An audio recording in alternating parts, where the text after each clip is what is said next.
Well. Look at that. Look at that score. Who knew Alteri had such verbose vocabulary? Actually giving Yamano a run for his money. He was over there sweating, but it's all good. It's all good. Good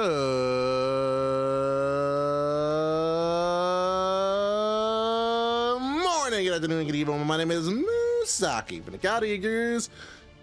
And today we are back with our roots. We're back with some fake Grand Order because we got some Nikkei stuff happening tomorrow. So we definitely want to enjoy and try our best to catch up and order a call too. So we're gonna be working on that. So what's going on, everybody? Welcome in. Good to see you, everybody. Hello. Hope you had yourself a fantastic weekend and a good Monday. And we are now near the end of Tuesday. So we're getting ever so closer to the weekend. There we go. Sorry about that. Hello. Good to see everyone. Let's go ahead and get some of the stuff out the way here. Also, it's nice to hear some Gundam music, taking me back, transporting me as you would. All right. Thank you so much to third place, Anubis the Goddess 23. Second, Mr. Brawl, who was actually sitting here. Don't know how you missed that. And then, of course, Zanov Zerovich, aka Jackie. Good to see you. Hello, everyone. Hello. Oh, man, we're near the end of July. It feels like we just started. But how's it going, everybody? Hello. You made s'more cookies. Interesting. S'more cookies. Bung kai. Karambiraki. Benihime. Aratame. That's Kisuke. That's Kisuke's Bankai, right? I believe so. As the two residents of Michigan, I ask you, how are Coney Island dogs? I mean, we got other people from Michigan in the call, but no, I mean, they're fine. It depends on where you get your Coney dogs from. We kind of got a thing of between nationals. And then, man. Oh yeah, no, Alteri, don't worry. It's a good song. Trust. Chad, I swear to God, I almost believed you for like 2 seconds. I almost believed you. Hey, Kira, how's it going? Hey, Frozen, how's it going? That was Urahara Kisuke. I said Kisuke.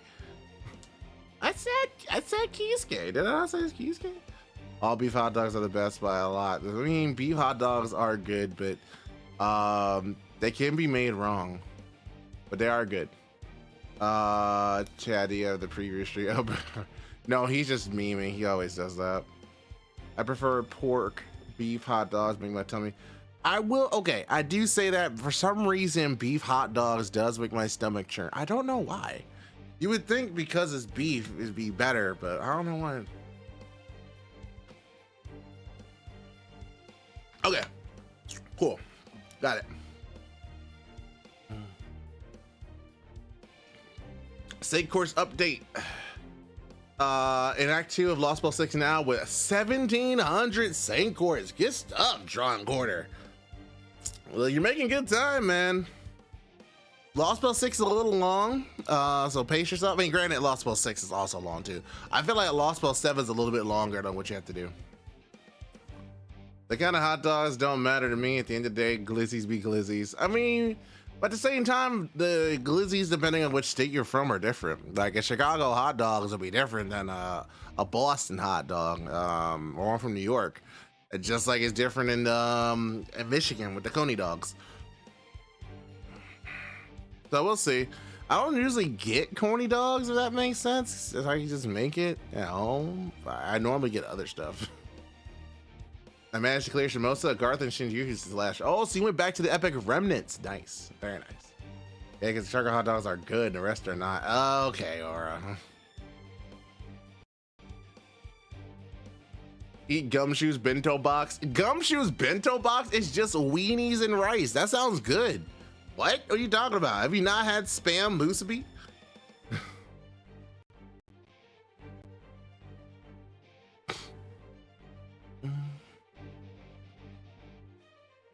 Which is when Bargas comes. Oh yeah, Bargas. Love that. Love Bargas. Pretty good.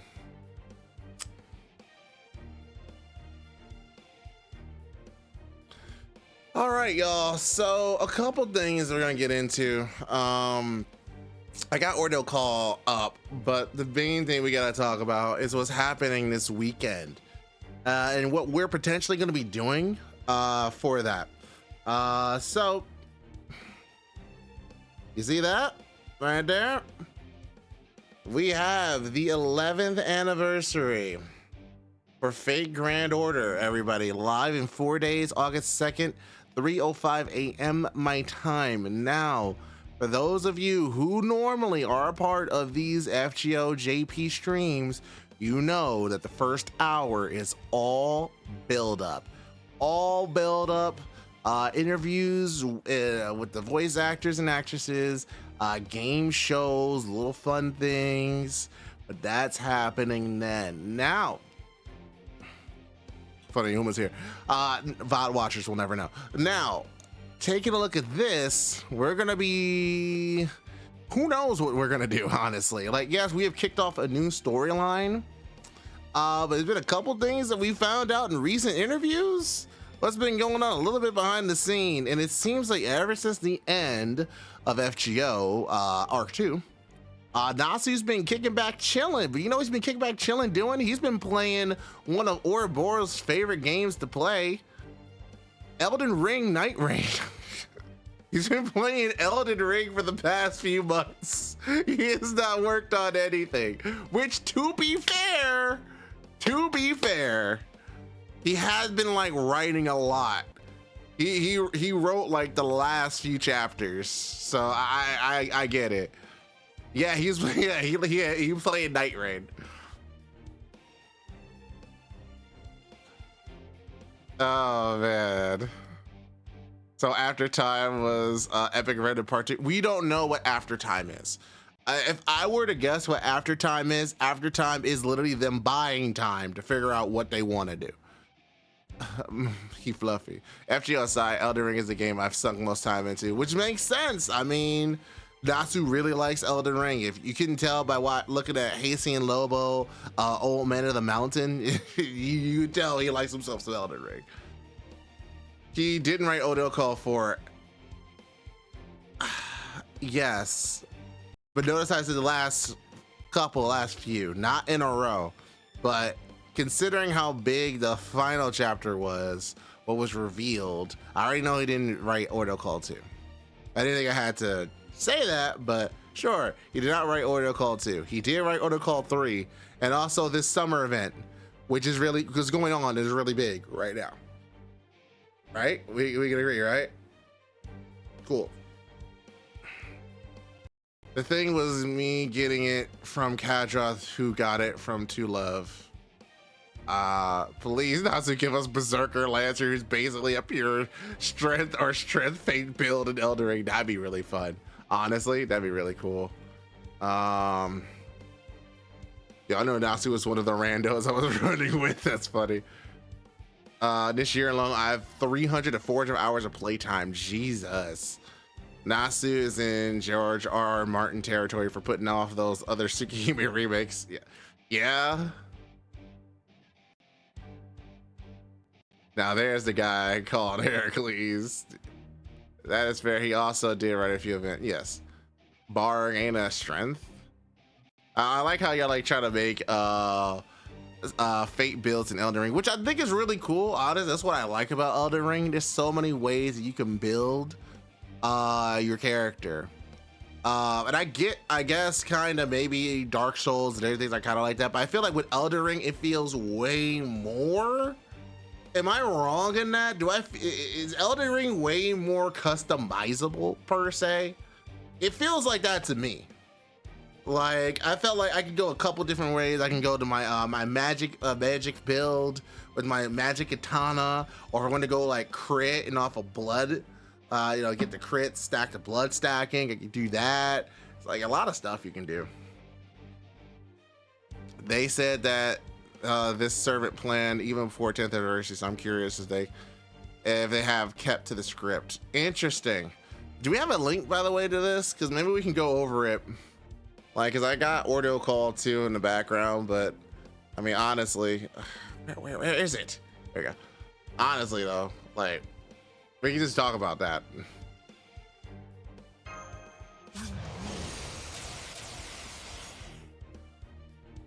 Dark Souls 1, Dark Souls 3 has severely less because of less infusions. Not be able to change weapon skills. I see. None. That receipt is over a year old at this point. I don't know. Well, no, apparently there's a lot of stuff coming out as of recently. I believe All Muscle talked about it. Go ahead and talk about it. I'm not gonna watch the video, but oh, is it supposed to be a stream today? Oh, no. Okay, that's tomorrow. Okay. People are excited for BB Dubai. Are you excited for BB Dubai, guys? Are you?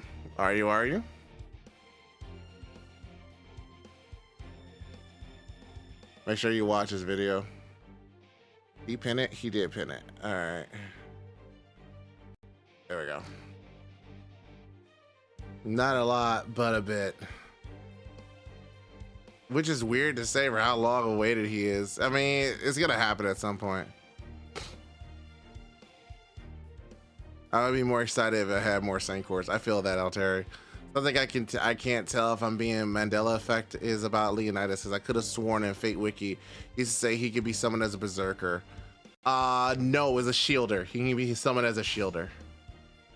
Like if someone else had the ability, he would be a shielder. Let's zoom in on this so we can read together. This is a translation from the Q&A from Stargrazer's Hallway Museums. This is about 11 days ago this is put out.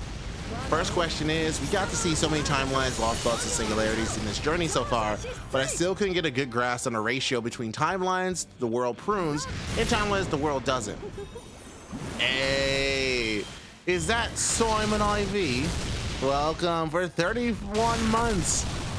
No, you're stuck here forever. Welcome. Good to see you. Can we get a shout out for Simon IV, please? Arigato. Thank you. Simon IV. Oh, I gotta stretch. Konnichiwa. Okay. Well,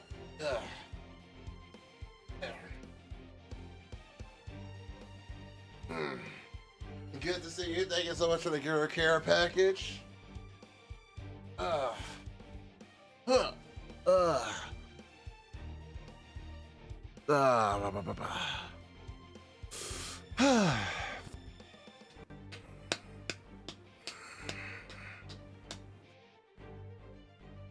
Yeah, all right, cool. All the shouting, nice. All the shout outs.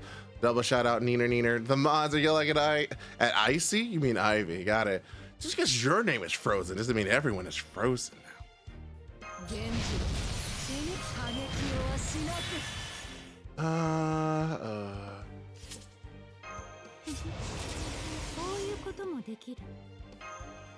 Let's go here, and then I will go one of those shirts. All right. For that question, Natsu, he says the ratio is about 8-2. The subject is a competition for survival at its core. It's only natural that the survivors, again, the timeline is not pruned, or the minority. Goes to show that to the extent the force is compelling us into action. Takuchi says, mere 6 months ago, I said we were all going to take vacations of our lives after we were done with part 2. Why is it then that I'm busier this year than I was in year 10 anniversary of final chapter? Is our Phantom Mystery defective?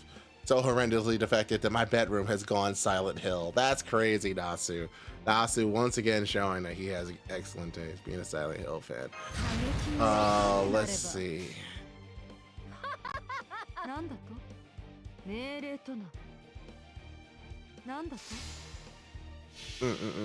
It's funny hearing the FGO gameplay while tabbed on the interview. Oh yeah, no, because I got the game. Got the game here. What song is this? Nope. There we go. Better. All right. Let's get the chat up here as well. I would like to show some good news. I might have a decent. Nice. Good job. But yeah, I'm so excited for MHA. Yeah, MHXA is tomorrow, man. Wish good luck to those who are rolling. I'm gonna wait a little bit. I need to build up some courts. But yeah, kind of crazy that they're apparently working even harder now, even though they're supposed to be on vacation. Who are your favorite summer servants is the next question. Natsu says, considering how every summer servant represents by default the what if world embodies their individual ideas of fun and joy, and the drive to fully embrace and enjoy this alternate scenario, I have to say they're all my favorite. But if I'm asked who does it best, it'd be Summer Abigail. She disregards every possible rule. Interesting. Sakuchi, not counting my own servants, probably Summer BB. Summer BB, interesting. She isn't exactly a favorite, but she was incredibly fun to produce. For male costumes, my man is Tezcala Polka. Nice. Tezcala Polka friend. That's good. That's good. You call Kishinami Hakuno the third prettiest girl in class, but where do the girl protagonists and MASH rank in the beauty scale? All right, where does Gudako and MASH rank? Natsu's saying, if we're going to rank classes, she'd go first place on the girl with the most amount of friends in class, which has nothing to do with being popular or attracting attention. Takuji says, think about your question for a moment. Can't you tell us something everyone can have a different answer in their hearts? It would be uncouth to say anything. Takuji's like, are you kidding me? I'm not saying shit. Fair enough, fair enough. What do you think? What do you guys think about Mosh and Gudako? What do you think? That is quite the choice, honestly. Like, out of all of them, you choose the one that's like the worst summer variant. I kind of agree in that regard. I agree. That's not my choice. My choice is very biased though, but you know, it is what it is. It's kind of good from a certain perspective. Also think about it and looking at it from the way they view summer servants. They view summer servants in that this is an alternate chance for them to enjoy life and they didn't get a chance to enjoy. That's pretty good. That's a pretty good take.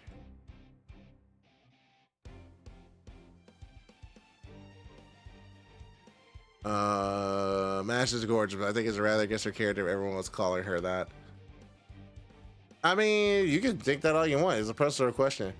For the fourth question, tell us any memorable interactions you had when commissioning a design to Illustrator for one of many servers playable in FGO.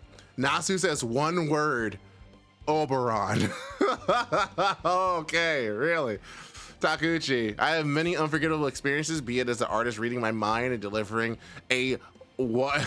How many zeros is this? 1, 2, 3, 4, 5, 6, 7, 8, a billion? What is it? No, not billion. It's like a trillion. A trillion out of 10 design on the first try, or us brainstorming ideas together to form something usable. I guess my best example for the 1 trillion out of 10 design the first try would be Merlin and Ashia Domon. Where's Ivy at? Sate. Just got it in one, right? And ooh, my design is pure perfection. Surely Master Ivy will accept me now. Crazy.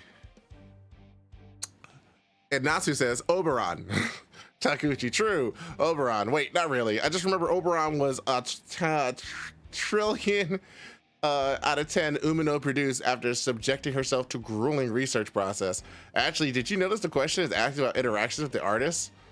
Oberon, we might need to throw this guy away. Oberon fried his brain. Shut the fuck up. Oberon. Very fun. Very fun.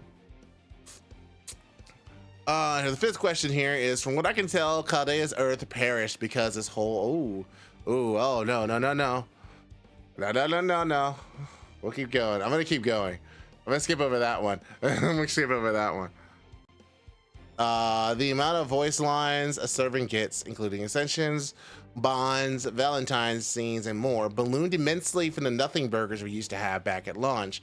When did it come to your attention that everyone wanted them to talk more, and what flipped the switch? This is true.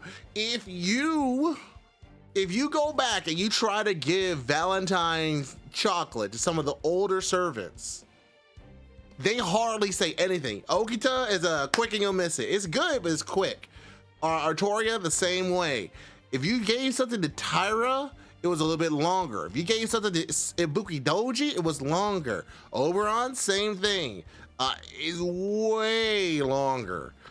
Like, as you get to get full-on scenes, Okita Alter is like a full-on deep dive.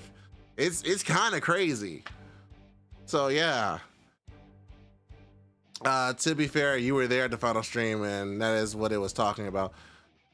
I mean, Anubis was there, but I think she's like not keeping it. I want to respect people who have not watched the final scene yet.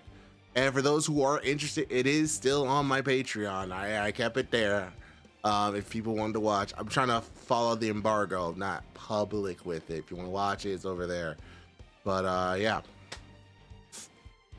Let's see. Nasu was saying to this response to this question about the voice lines, we got to the point where we were allowed to take longer to produce each individual servant, and the volume increase was a natural consequence of that.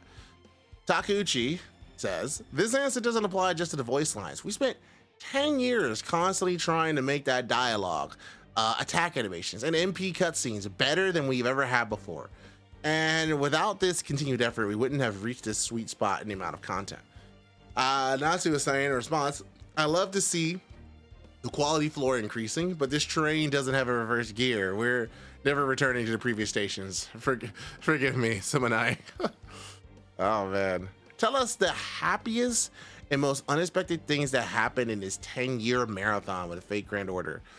Nasu, this is a good question. Nasu has said, the happiest thing that happened was concluding final chapter. The most unexpected thing was taking 10 years to get there. Takeuchi, I could list one of the happiest things for each year, but now that we've wrapped up final chapter, no joy compares to having 5 whole Sakamoto Maya songs dedicated to us. The most unexpected part was all that immense revolt and backlash we got at launch.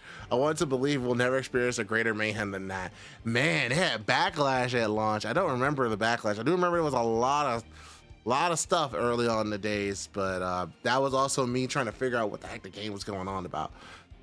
They definitely didn't understand how big this game would get, but still crazy. They did not think it'll take 10 years, and yet here we are. Yeah, at launch, yeah, we're talking back in 2015.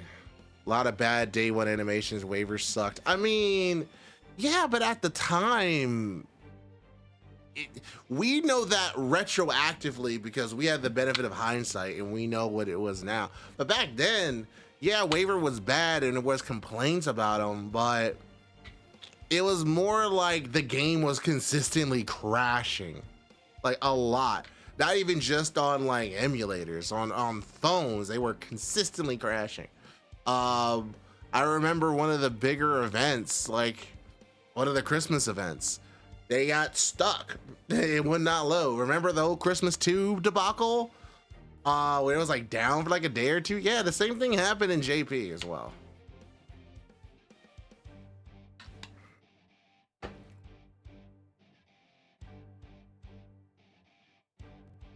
Yeah, Jolter Lily broke the game. Crashing like that. Yeah, very bad. And that was in A. In JP, it also happened. So it was wild. I was like, man, same thing happened again, huh? Let's see. The next question. Ooh. ORT proved himself strong beyond belief.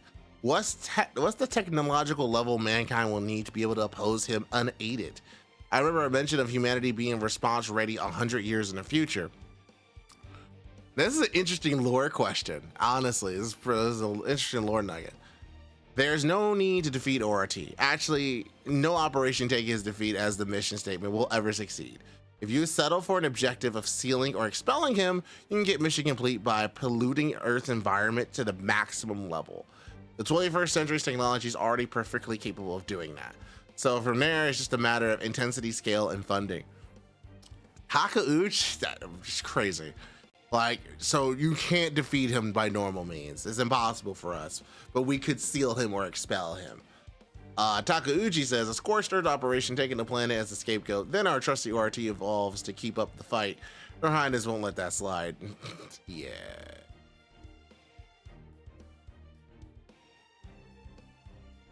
Let's see here. This is Fire Emblem, I think.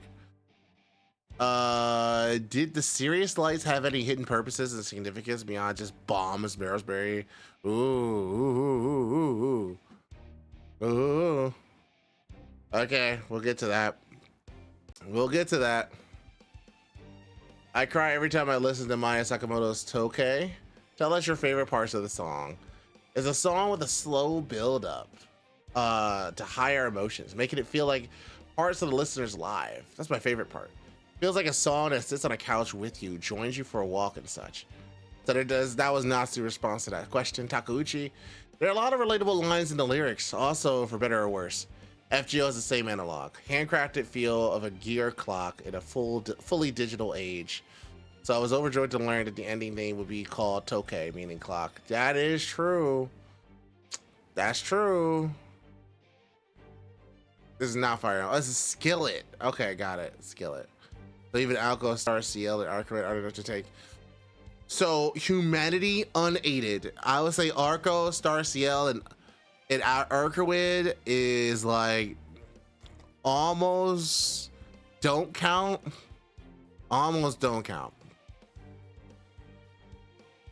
I would think.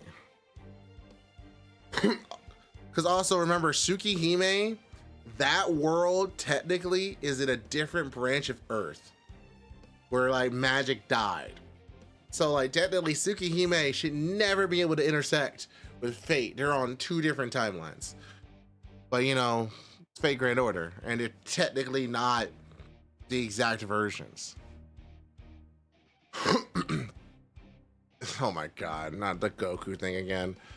Okay. Not gonna talk about that. That's the lore. What's your go-to?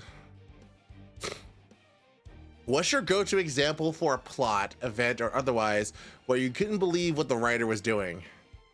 I've mentioned this one a million times, but at a low-rent dorm, but it's the low-rent dorm setting in the Mahjong from Ordeal Call 4. In terms of character, is Matsunaga Danjo.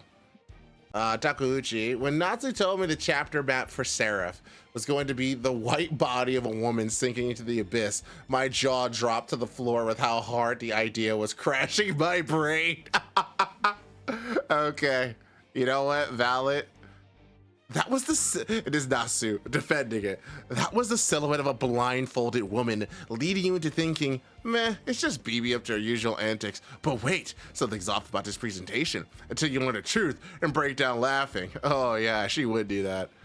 Takauchi, an unorthodox idea, but one derived from a naturally enlightened mind. Crazy. Oh geez, what? Hold on, this is a fun question. Who would win a free-for-all between all Lizzes? You can make the answer as dumb as you would if a silly kid asked you who's stronger between Okita and Nobu. Okay. You're already shouting names. That's crazy. The battle would be the length of a 5-season foreign TV series with a cliffhanger twist every episode, but the one still standing on the stage at the end of it would be Liz. Yeah, but which Liz? I just said above, the first Liz of them all. Oh, I see.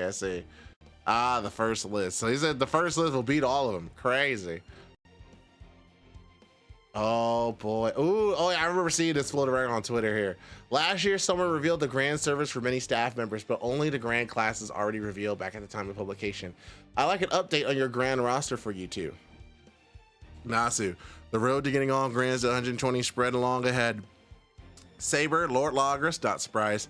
Archer, Barguess. All right, Barguess love. Lancer, Ereshkigal. Ereshkigal fans, rejoice. Good job, Mixie. Ryder Nemo. Hey, Chad, this one's for you. Hey, what's up, Bills of Gold? And thank you so much for the 100 biddies. Natsu himself, Grand Barguess. That's my goat. For sure. When's the anime stream this week? Yes, the anniversary stream is going to be on Sunday. That is not it. Go back. That's all muscle. There we go. There we go. So August 2nd, 3:05 a.m. Eastern Standard Time. Remember, they always do a stream the day before that kind of talks about the summer servants. So expect August 1st to talk about that. Probably either Friday. Yeah, probably Friday. Expect that. But Caster Nero Claudius for Grand Caster for Nasu. Insane. Assassin first Asan, that makes sense. We talked about it. Elden Ring fan. Berserker Caster Artoria for the Grand. Yeah, makes sense. Extra 1 Olga Marine. Extra 2 Mysterious Executor CL. Man, wild. Takuchi, my lineup is honestly not that amusing. Saber Artoria for the first one. Archer Gil. Okay. Lancer Valkyrie. All right. He's a Valkyrie fan. Okay. Rider, Maid Altar, Caster Artoria, Tezcala Polka, Kintoki. Takuchi likes Kintoki. All right, okay. Extra 1 Mosh and extra 2 Oberon. All right. Okay. Yeah, should have asked him which Valk. I agree, bro. Should have asked him. Bet, gonna set my alarm for 3. I'll tell you, I'll come back to the anniversary thing in a minute. I want to keep going down here. You got a lot of questions. The amount of saber faces skyrocketed in the last 10 years of FGO. Who do you consider to be the best Artoria? Ooh. Takuchi, I've been quiet about this slander for long enough. Being similar is not enough to count as a saber face. Regardless, saber is the best. That much is obvious. Nasu. I'm always flip-flopping between Artoria of Lightsaber and Artoria of Violence Archer Castoria. Regardless, Image X Alter Idol has the best skill voices. That's crazy. Berserker Caster officially called, or Artoria Caster officially called the Saber of Violence. Artoria of Violence. Insane. Kadea staff doesn't seem to have many mage-like mages, as exemplified by Tosaka Tokiomi. Is there a reason for that? Because there are people who consider defending mankind's future as a priority above their mage techniques in history. For the most part, Morrisberry will go after mages he considered fit for the task, and thus moved by his proposal gathered together. Takuchi says, you know, after all you pulled off, the way Morrisberry is so normal and reasonable situation really ticks me off. Well, there's a lot of people who wanted to distance from the muck of society, people who wanted to tinker with cutting-edge tech without any friends or family to interrupt them, people who wanted real-world experience and other kinds. After all, the Chaldea base is a place in the eyes of the Mage Association doesn't reach. Interesting. Okay. So basically, the reason why there aren't really like many mages is because that's what Morrisberry was kind of crafting. He was basically making it so this isn't an area that normal mages would actually touch, which makes it even crazier, at least for our own guru lore, considering Tristan's character was definitely straight up mage, straight up. So it's probably something he did not anticipate, and that would definitely throw off his plans. Maybe he didn't even care.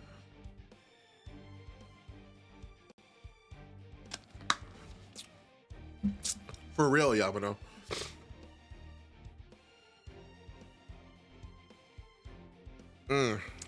17. The protagonist's poison resistance is credited to their contract with MASH. But does contracting MASH have any other effects? Better yet, does the poison resistance actually come from MASH? Interesting. Good question. The poison's resistance is an ability belonging to Galahad, the Knight of the Holy Grail. His contractor is protected from impurities. MASH, Galahad herself, doesn't have any advantages against poison. She does have her own considerable level of poison resistance, however. Interesting.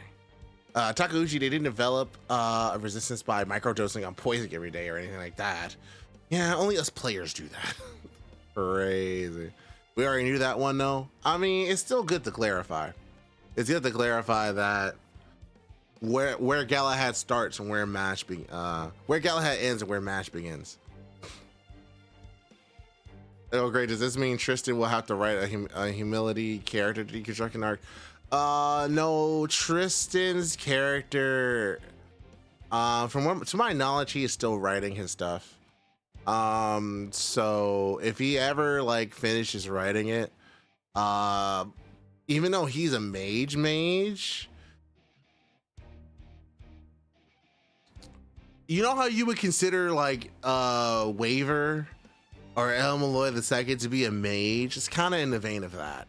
Like, he is a mage, but he also is outside of the box. It's not a traditional super duper purity of the bloods type of thing.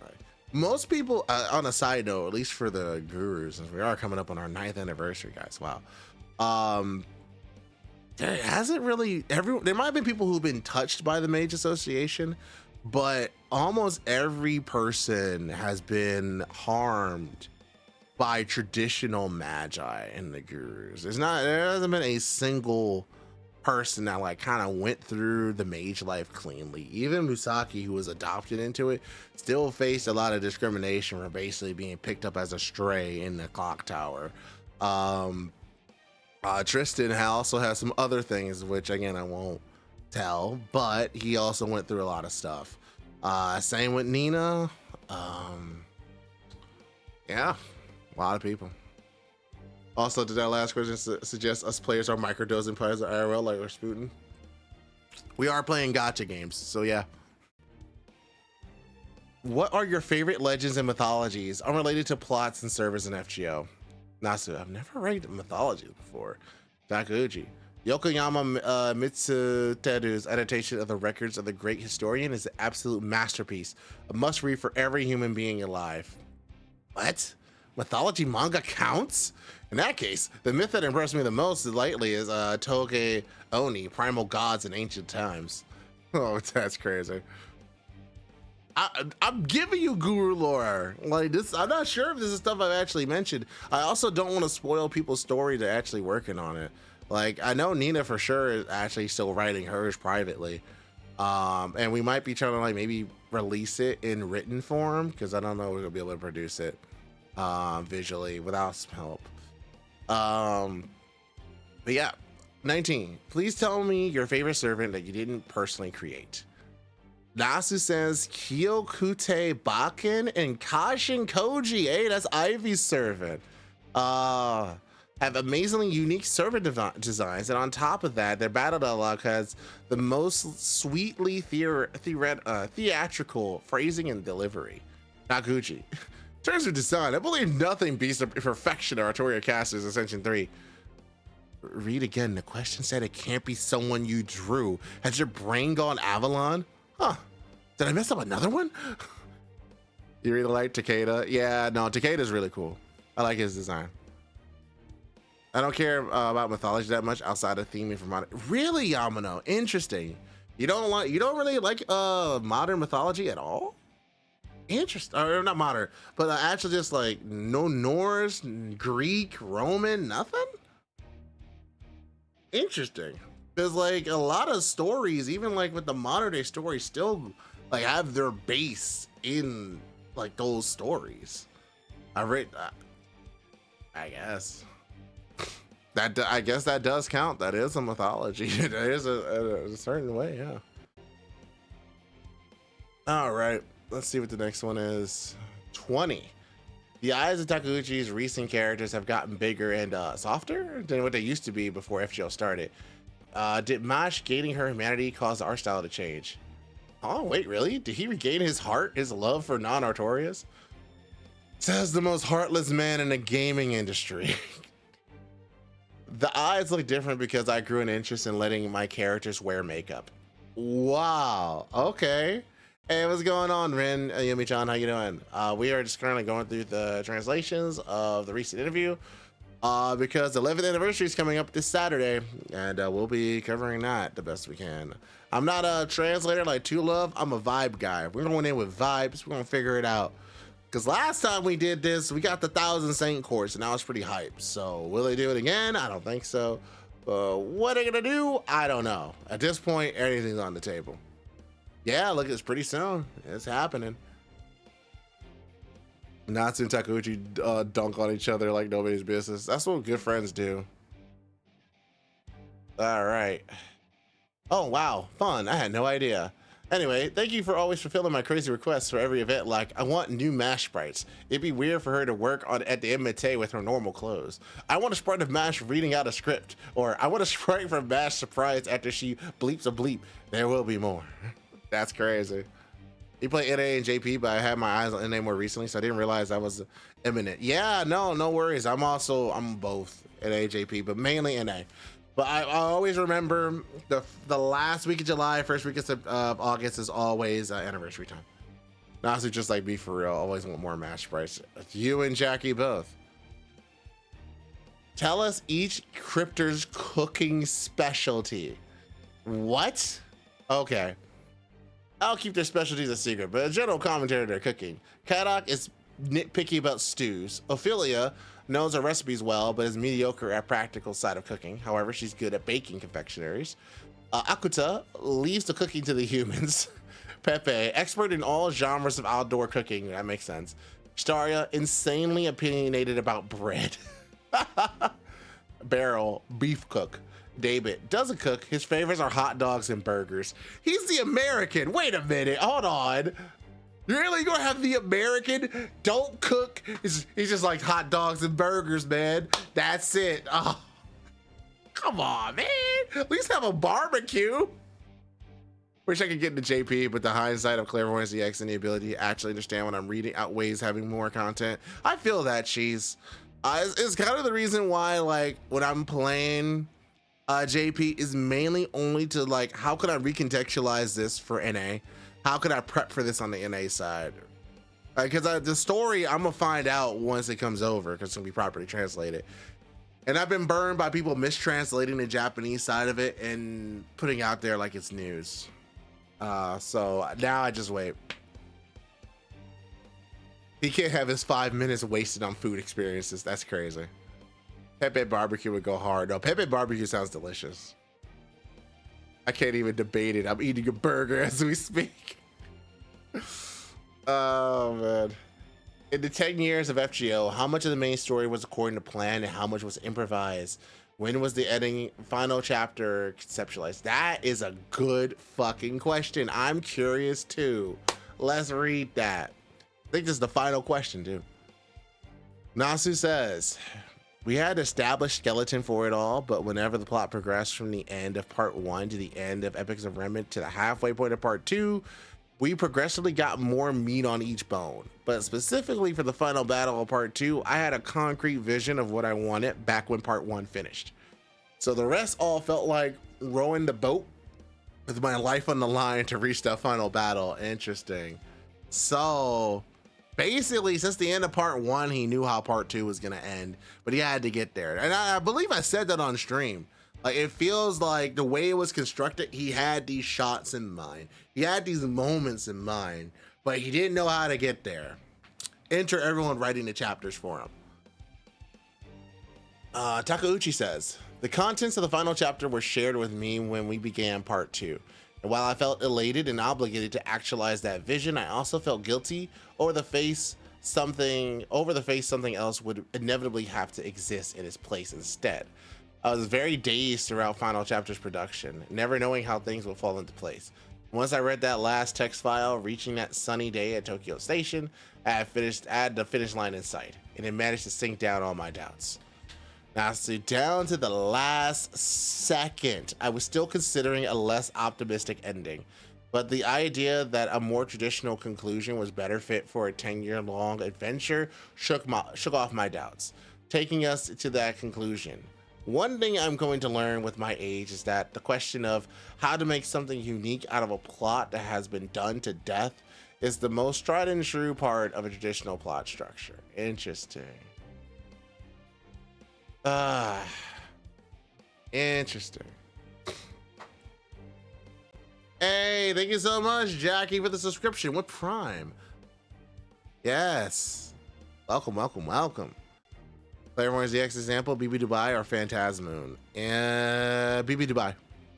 BB Dubai, hands down. But okay, that makes sense now. So basically, from part 2, they knew how it was gonna end.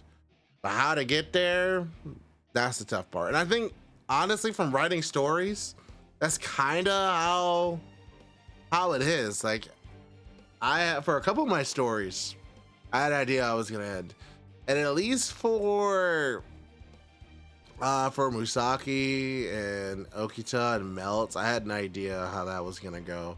And Ivy helped with adding in some bits as well to that. But I mean, for me, regardless of however the actual story ends, there does not exist a Guru verse at the end that like kind of matches this, where we don't have like our key servants at our side in some way, shape, or form. Like you would not be able to actually continue that. Now, whether that takes the form of them being a reincarnation or them actually finding a way to stay, something else.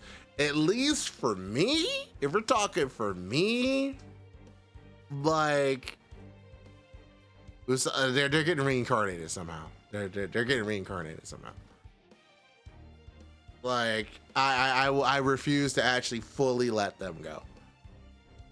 To me, is one of the saddest things in like Unlimited Blade Works to see Shiro at Artoria's grave, and it's like, damn, that's really sad.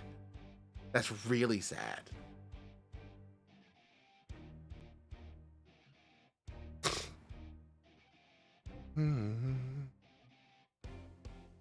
All right, but yeah, that's pretty good. I didn't mean to go this far, but yeah, that's a lot. We got a lot riding on this. We got a lot riding on this here. So we'll see what's going on. We'll see what happens. But yeah. Now, if I'll be streaming it, I don't know. It's 3:05 in the morning. I don't know if I'll be doing that. It might be me streaming it on Discord. I'm not even gonna hold you. Maybe I'll do it on that. If y'all really want to see me doing on like YouTube, maybe I'll do that. Maybe I'll do that. We'll have to see. So I just need to let you know I appreciate you streaming. I feel a little sick, but you're here making. Oh, I'm glad. I'm glad to make you laugh. Glad. I appreciate that, dude. Thank you, thank you. Real early hours, yeah, I know. But at this rate, I've been up almost every night playing Power World at that rate. So, dang, I'm on premium on YouTube, but not able to skip Twitch. Yeah, it sucks. EX, I personally never write an Orisfield ending where he actually gets to live a happy life with Da Vinci as his mom. Can't wait for Pepe as the 11. Boo, Pepe, yo. Afternoon stream, the VOD after is all said and done. Maybe. If y'all want a Sunday stream, I could probably do that. I could probably swing that. It depends. I'm probably gonna. This is honestly probably what I'm gonna do. We're gonna react to the thing live. I'm gonna have the stream up, but I'm gonna review it later. Was probably gonna try and see Spider-Man with my family and the kids on Sunday. So can't really miss that. But yes, for me, reincarnation as well, with a trinket obtained through ordeal cause and their actions caused. Shoot, now got me thinking my Guru's not ending now. I mean, maybe make a poll on Discord and try and gauge thoughts. Yeah, I appreciate that, Yamano. That's a good idea. I'll probably do that. Maybe it'd be a top supporter thing. Maybe it'd be a lamp only thing. That'd probably be a thing. Probably a lamp only. We do it. I don't know. We'll see. We'll see. Yeah, you got look. Spider-Man's coming out, and I've been waiting for this one. So I've been ducking and dodging every single spoiler I can get. I'm not looking at no reviews. I'm not looking at any more trailers. I'm trying to go into this as blind as possible. And the only reason why I saw the Doomsday trailer early is I know the moment I sit in that Spider-Man theater, they're gonna play that trailer anyway. So it's like I might as well just get it out of my system now. Man. Lamp only? Anyone able to spare change? This is only a thought. We'll see what happens. We'll see what happens. But yeah, no. Yeah.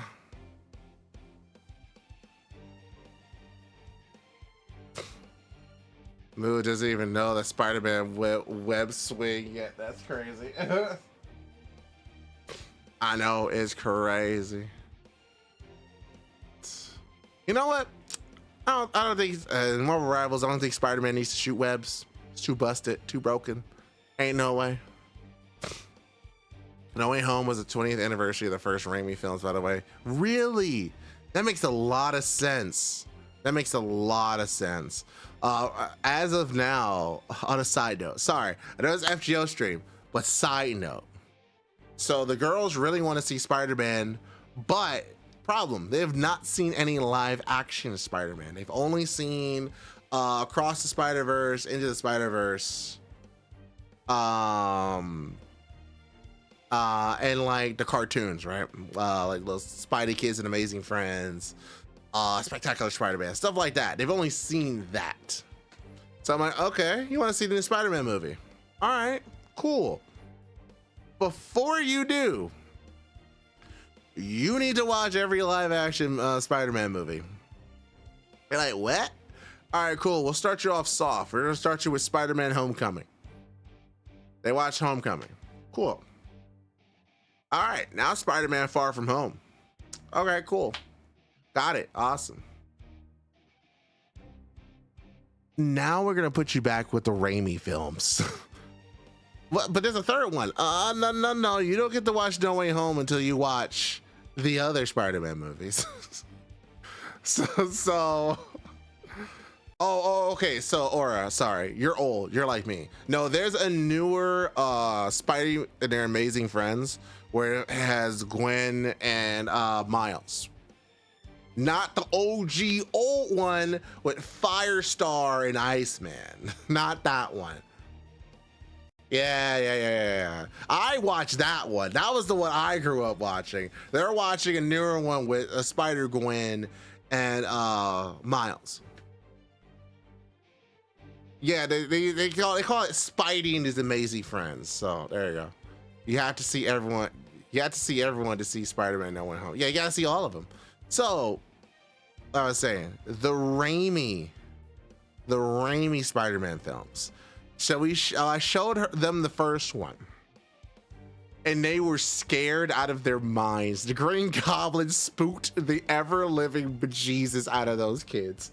And I was in here like, man, I didn't remember being this scared of the movie, but I keep forgetting Sam Raimi was a horror director. He made Evil Dead. he's really good at making scares. I didn't even think about that. So they were scared of Green Goblin, which is gonna make No Way Home so enjoyable to watch the reactions for. But anyway, then I was like, all right, we gotta watch the next one. Can we please watch not like the old ones? I'm sorry, you gotta watch Spider-Man 2. As you gotta watch it. So they watched Spider-Man 2 with Doc Ock and everything else, and they're spooked out of that one too. But we can't forget Spider-Man 3. We can't forget that one. Gotta watch Spider-Man 3. And wow. So this is actually what happened the other day. This is very recent. We let them stay up a little bit later so they can finish it. You can. I want you to ask Oro this if you ever see her in call. You can ask her about it. So they get to the part in Spider-Man 3. They're spooked. Venom has them so spooked throughout the entire movie. Symbiote has them spooked. I hope you added to their Spider-Man 3 spook by doing the dance. No, I did not do the dance, but I will do it for them to remind them. They recognize Gwen right away, which is really cool. I really like that. Damn. No, but guys. So they get to the part where Venom's at the end and Spidey is fighting Venom inside like the building. It's barely moving, and Venom's like, in the darkness, you can't see Spider-Man. So it gets to the shot in the trailer that they showed where Peter is like this, and all of a sudden Venom grabs him by the shoulders and yanks him. The moment that happened, one of my daughters goes, ah! Oh, so good. It was so good. It was so good. I'm not gonna hold you. I was like, yeah. Yeah, oh, you should, Hoku. You definitely need to watch Spider-Man 3. It's so good. Venom is not unbelievable, the Spidey says, because Peter's brain perceives Venom as a part of his body still, right? Oh, Hoku is so good. You should watch it. It was his shoulders. I thought so too. No, it was the part where he got yanked up. It probably was that point too, but I think they were so spooked at that point. It's really crazy, really fun. So now they're gonna move on to Andrew Garfield. That's probably gonna be tomorrow. Probably gonna start them on that, watching those two movies, and then they can watch No Way Home. And then they can watch the Spider-Man movie. If they're good, we'll go see it on Sunday. So yeah, that's the little lore. Nobody talks about the Sandman fight. Dude, yeah, no, that Sandman fight, if he was not made out of sand, he'd be dead. 100%. Immediately. Like, God.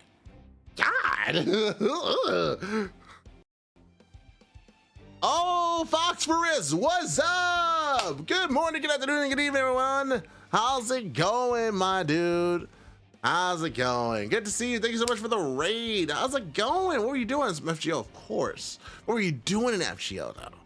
Hope you had yourself a good stream, man. Thank you so much for sharing your community. My name is Musaki from the Gaudy Gurus. Yeah, we're talking about the 11th anniversary coming up. We're going to be doing a little bit of Ordo Call 2 farming, so we can, not farming, clearing, so we can actually play Ordo Call 3.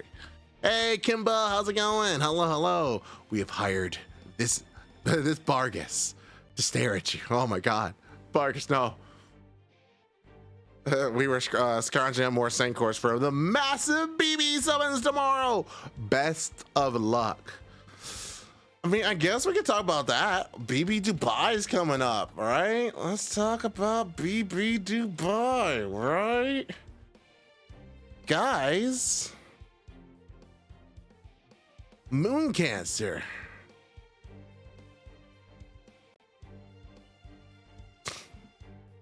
All right. There we go. Oh man, look at all that. Look at all these moon cancers. BB Dubai. There we go. What's up? Oh, hi Mothman. Well, good to see you. He wants the double GGs. Understood. Understandable. More like GGG, a triple G's. Nice. But Foxtrot, real quick, if you do got to cut and run, definitely understandable. Make sure you get something to eat, something to drink. Make sure you take care of yourself. Self-care is super important. But thank you for sharing your community with us. If you want to chill out, be happy to have you here. If you want to lurk, happy here too. Should we do a little bit of FGO time? Let's go over BB Dubai. All right, so real quick, BB Dubai is super interesting. I know technically this is, some of us get up at 4:45 a.m. For real, Kimba, for real. Definitely take it easy, my friend. So BB Dubai, definitely very interesting. This is the third, what happened? Obi-Wan, you okay? Hello there. BB Dubai, third Moon Cancer, definitely very different. The first Moon Cancer BB, single target arts, actually did some damage. Second, Summer BB Moon Cancer, super interesting, very pushed. And we gotta escalate that even further with BB Dubai. So they are a double quick, double arts buster servant. And they have quite a lot of stuff. Depending on like the type of ascensions they have, they either have levitating service, space flight service, animal curses service, or bunny service, depending on the ascensions, which you're gonna learn about later. I'm just gonna show you this one just for the sake of it. Now, let's get into the skills. I know we talked about this before on stream, but I think we just need a reminder of what you are potentially rolling for if you want. Now, first skill, City Restructuring EX. This is a party arts buff for 3 turns, 10 to 20%. It also charges the party's deal with Phantasm Gauge 10 to 20% as well. But it also gives the party a unique buff. It's called Preservation Target buff. Everyone except herself for 3 turns. It increases the MP damage of moon cancers or living human allies for 3 turns, as well as the MP generation of moon cancer or living human allies for 3 turns. That's a 20 to 30% buff for MP rate and MP damage. We'll get into exactly who our living human allies are soon, but let's go into the second skill. This one's pretty dang good. This removes all enemy buffs. So if someone's buffing themselves out, this removes all of that. Really good. Also reduces their attack for a turn and reduces their arch resistance for 3 turns, making the arch cards hit harder. It also gives a non-preservation target debuff to the enemy for 3 turns. Basically, we'll learn about that later, but also increase critical star generation and damage of moon cancer or living human allies for 3 turns. Again, 20 to 30% for the crit damage, 50 to 100% for the star generation rate. Excuse me. Third skill, super cool. Reduces on skill cooldown by 1, charges on MP gauge 30-50%, and select and changes on noble phantasm type for 3 turns. She can choose her noble phantasm type to either be an AoE attack or a support. And that's where the buffs comes in that she puts on. Scrolling down here, she has a couple interesting passives that we just haven't seen. First off, human order assessment. Is increase her own attacks against enemies with evil alignment, has anti-good damage mods, or not servant enemies by 10%. So passively, she's doing way more damage to any or all 3 of those. Crazy. I mean, she's pretty good for farming. Human order says defend B. Increase her own defense against enemies with lawful alignment, has anti-evil damage mods, or servant enemies by 20%. So now it's even harder to be hit by servants. Pretty good. Like those are pretty good passives. I'm not gonna hold you. Pretty good. Her third skill, anti-moon cancer damage mod. That's wild. Cool. Obviously, give her mana loading. Obviously, skill reloading. Now, the AoE. The AoE Noble Phantasm, which is default 1, Cosmic Craft Crater, increases own damage against sky attribute enemies by 30%. Increase damage against star attribute enemies by 30%. So 2 of the 4 of man,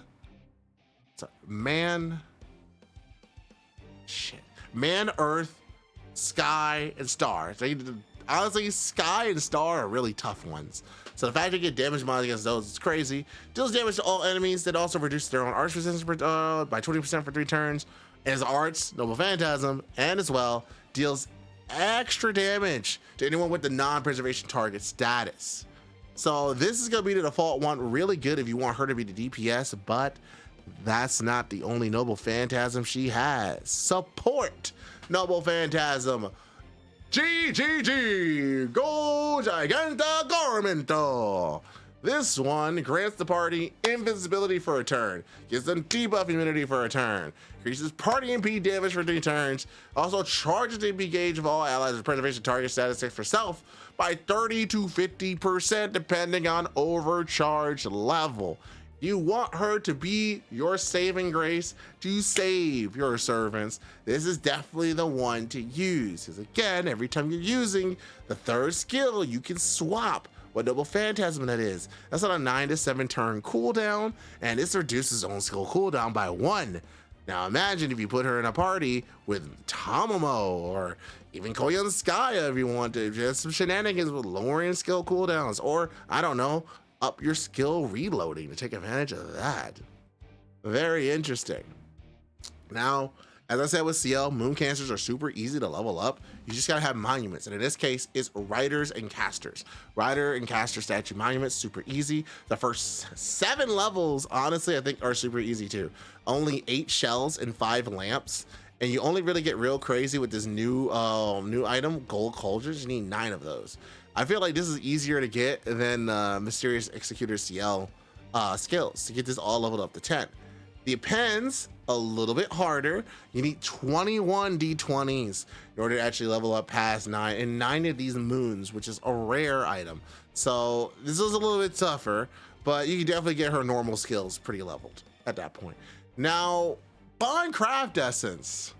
Hold on to your butts, everybody, because when you equip BB Dubai with the Bond Craft Essence, increases own damage against enemies with non-preservation target by 20%. Also increase MP generation rate of allies with the preservation target status by 20%.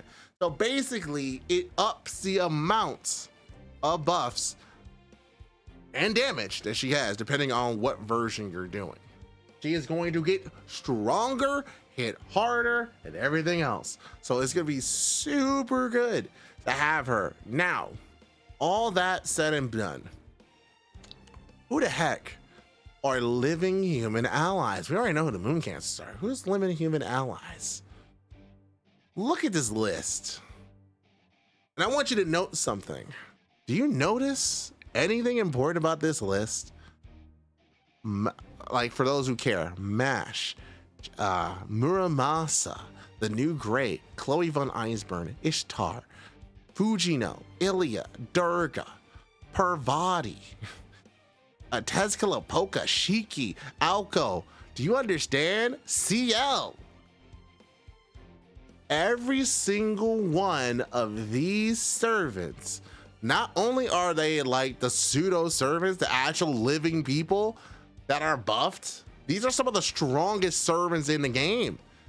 Alco, Olga Marie, CL, Shiki, Bazette, other Shiki, Alice, Tezcala, Polka, Estrella, Reigns and Waver, Durga, Ishtar.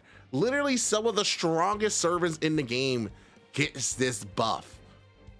And that automatically makes BB Dubai, at least for these servants, so good. It's free eats. It's free eats. So imagine again, you have a team with CL, right? You have BB Dubai pair up with CL. Now all of a sudden she's hitting even harder. She doesn't even need it. It's kind of like a little bit of a win more, but it's there. It also shores up a weakness that CL has, which is she doesn't have hard defenses. BB Dubai provides the hard defenses and also keeps her going with the noble phantasms. Sup, sexy? What's up, Nina? Good to see you. It is really good. really good. Now, doesn't seem like Lilith has it. Adaptable, addable trait. So maybe Lilith gets advantage of that. We'll have to see. I think that's an enemy though. Still, the fact that Olga, Alco, and CL and Summer Shiki, in my opinion, some of the strongest units in this game. Crazy. Mr. Brawl, thank you so much for gifting a sub to Nina. Arigato. Thank you. But yeah, no, that makes it even easier. And on top of that, Ishtar. Let's not forget Ishtar. Ishtar is one of the strongest archers in the game. Granted, Archer's a busted class as is. Still, she's on the top. Have her MP1, and she's doing insane damage on her own. So imagine give her some extra help with BB Dubai. Insane. You only need one. Like, put her, in my opinion, at least for Buster servers, you would have like double Korean Skya, BB Dubai. If you want to get even crazier with it, I mean, you do a one of like one Korean Skya, one BB Dubai, one Oberon. This kind of depends. Like, the cool thing with team building and FGO is that there are enough pieces that you can kind of make what you want depending on what you want to do. Like, you got Merlin, you got Oberon, Korean Skya, you got on the lower end, you got Leonidas, you got Shakespeare. You have a lot of good servants able to do that. So, you know, pretty good. So what are the cases that people aren't going to be rolling for BB Dubai? Why wouldn't you roll for BB Dubai? Well, we got a lot of servants coming. We're in the middle of a really good sign for Fig Grand Order servant quality. It goes up a lot. We got a fan favorite coming soon, one free and one you have to roll for. And then after that, October comes and every single download campaign servant gets reran during that time. We need to talk about that so you guys can prepare. There's also something else really interesting that people actually want. BB is more of a luxury servant. I can agree with you on that. Oh, 4,000 day anniversary. Cute. 2 years ago. October. There it is. Okay, the 30 million download campaign. The biggest thing everyone's going to be talking about with this campaign is the fact they have this SSR selector returning. That is right. You have a chance to get another free SSR, guys, but just like the first time they did this, there are conditions. You got to clear Orleans first this time. Before, I think it was just Fluky. Now you got to clear Orleans. You got to beat the first Singularity.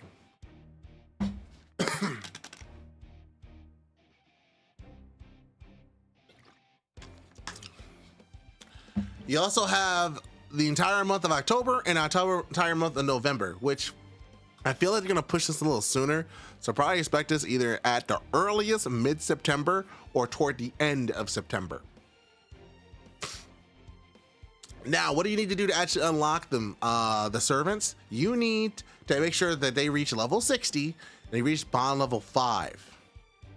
All right. Without Birium Realtor, but at least I can get Needle Altar. Correct.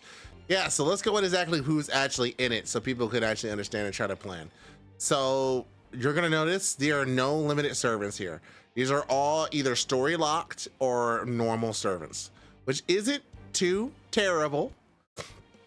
It is not too terrible, but it does adjust a little bit how you think about this.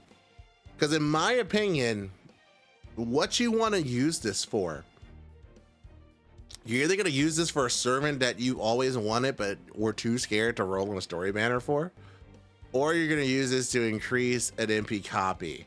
Now we got more terms and conditions, so let's read through all the boring shit, right? They're temporarily added on the account and they will be removed on the last day. Apparently in the temporary state, you cannot use them to upgrade to Noble Phantasm level, and you can't use them at EXP fodder or burn them for rare mana prisms. So you have to put in the work to actually earn them first before you can do anything. You can't just get them and burn them. You can't just get it and get their MP level automatic. So the only thing that actually makes that a little bit easier is that you can get the servant, let's say like you want an MP2 Artoria. You can go ahead and get Artoria. And the cool thing is you already succeeded one of the conditions. You just need, it accepts the bond level the ones already have. So if you already have bond level 5 with Artoria, boom, that's one. You just need to ascend her up to level 60, level her up to 60. Boom, now she's yours permanently. But yeah, so there's that. All right, Power Mac, I see you. Let's see. On the event that the selected SSR has the same ID as the SSR already owned by the player, that player still has to meet, yeah, as I just said, they have to meet the conditions. Servant coins selected service will only be awarded after the player when it switches to its permanent state. Well, makes sense. And selected SSR to this campaign is not eligible for a USO or USO copy. So yeah, if you were trying to use this, hey, I can get a free SSO out of this, they say, nah, you can't. I wish they didn't do this. I really wish they just gave you the SSR, but whatever. I get it. We can have this conversation about stuff. It's really weird. Like, granted, it's easy, right? But why even put that at that rate? Why? Just give it. You already show that you're able to give a free SSR servant to everyone that plays the game. Just give them another one. Why not? It's only temporary. It's not like it's here forever because it isn't summoned. So technically we didn't summon the first SSR that we get for free. That's permanently a part of the game now. Like, we didn't summon them. So why are they there?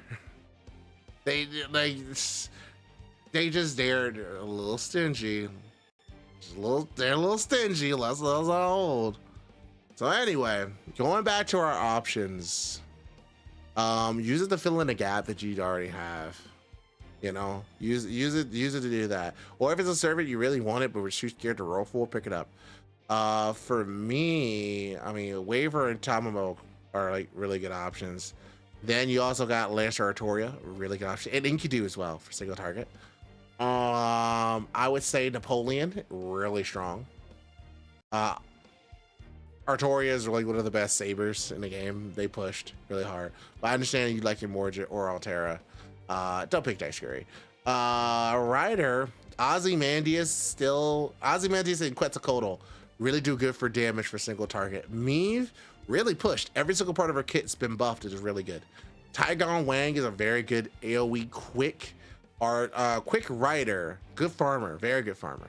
If you like Buster, Drake is still queen of Buster farming for AoE riders.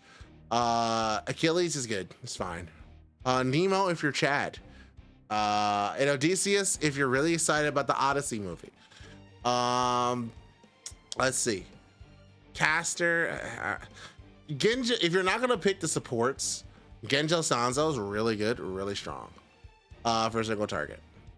Assassin. This is a little bit of a tough one. I would not recommend Jack at all in this capacity. She needs help, literally. Same with Asaka Hime. I would also argue she needs help. So it's going down to Kashi Koji or Old Man Lee. Kashi Koji actually is pretty good, a lot better than I realized that they were. They have a lot of survivability and actually hit decently hard despite their assassin class debuff. And Old Man Lee is a boss slayer. Jack as a character, very cute. Jack as the unit needs a lot of help. Berserker. Cool Alter. Cool Alter. Some of the best damage in this game. Still really good. He's comparable. He and Kintoki fought for a while. I think the only thing holding back Ku is the fact he doesn't have like a battery. That's it. But he's still Ku, so he still has survivability. Who officially does not enjoy Jackie. You heard it here first. That's crazy. Anyway, after that, your only option for ruler is Jean. Rest in peace, Jean. You need a buff. You need a buff. You need a buff. For the 11th anniversary, can we please give a buff to Jean? Because she needs it. She is so outclassed. As the very first ruler is insane. Needle Alter, very good for Avengers. Very good. Arts, very good. You can't go wrong with Needle Alter. And that's it. There's no one else here. And that's it. I mean, if you like Sichinai, sure, and Janako, whatever. I still stand by that. I know Janako gets buffed. I don't think it's worth playing Janako over any other moon cancer that you get. When you get a chance, Yamano, I want you to look at Jalter's skills. Not Jalter, Jean's skills and her Noble Phantasm. And then also look at BB Dubai's support Noble Phantasm. The J server just say no. Thank you, Kimba. Appreciate you. So here's the biggest thing. Aside from that, is all the previous campaigns. Need to buff Jarcher, please. Also, Muramasa needs another buff. Please make his second skill last 3 turns. They already do that. That's already there. That's already added. Unless you're talking, wait, second skill, not the first skill. Okay, because no, the first skill lasts 3 turns. Yeah, it would help. Jarcher does need a buff too, but let's buff OG first. Now, Oberon gets a rerun. Definitely get Oberon. Definitely get Oberon. But what else? Gilgamesh, Kintoki, Bryn, Skahawk, Jolter, Da Vinci, Ishtar, Merlin, First Hassan, Kiara, Tama Lancer, Archer Artoria, Abigail, MHX Alter, Nero Bly, Skahawk, Scotty, Arashkagol, Miyamoto Musashi, Da Bitch, Murasaki Shikabu, Arthur Pendragon, that just got a buff recently, by the way, Ibuki Doji, Caster Artoria, Space Ishtar, Ruler Artoria, Melusine. Every single one of these units is here. Every single one of them. So, and it only lasts a day. That is your thing. They only last a day. So every single day for this campaign, the banner will be there. So you gotta find it. And out of all of these banners, there are a few that are stronger than others. It also really depends on your Chaldea as well. You really just kind of look at this and figure out what you need. So the funny thing is, Gilgamesh just literally has never fallen off. It's really insane. He's always been good, but he also gets a shitload of reruns. Jolter, really good. If we just got done with Order Call 2, you probably want her after that. Ishtar, I just talked about how good she is. Merlin, definitely need it, especially as they buffed his second skill.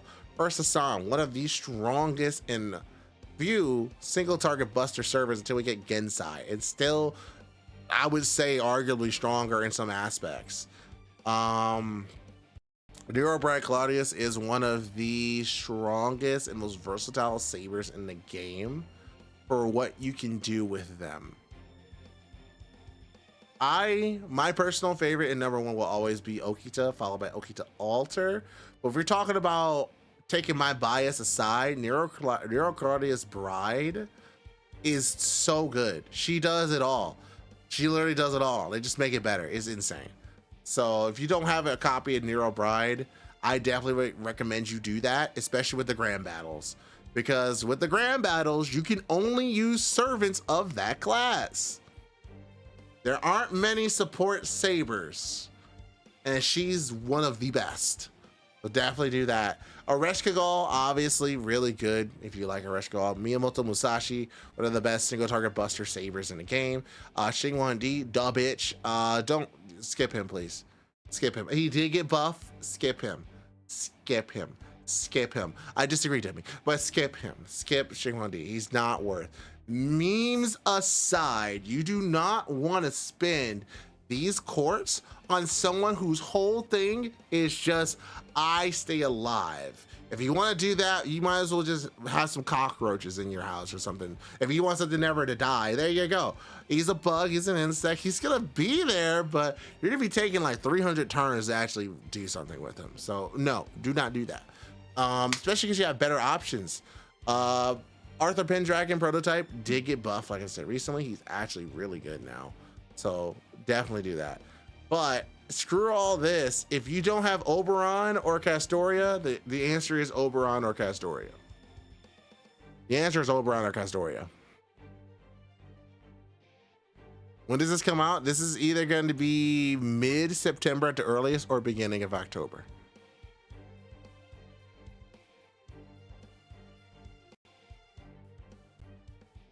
For a split second, I thought you said Arthur when you said skip him. No, don't skip Arthur. I would actually consider Arthur, because he's gonna get better, and he actually isn't bad. I'm glad they finally gave him attention because he needed it. His only purpose was to get us through Demeter and Olympus. Even then, you had other options. That was like the only stall fight. So yeah, the stall fight, you want to pick one of the best stallers out there. Go ahead, but I'm not. It's not a gameplay I would recommend. It's also very boring. Very boring. But yeah, no. The answer is Castoria or Oberon. Those are the people you roll for. You got to.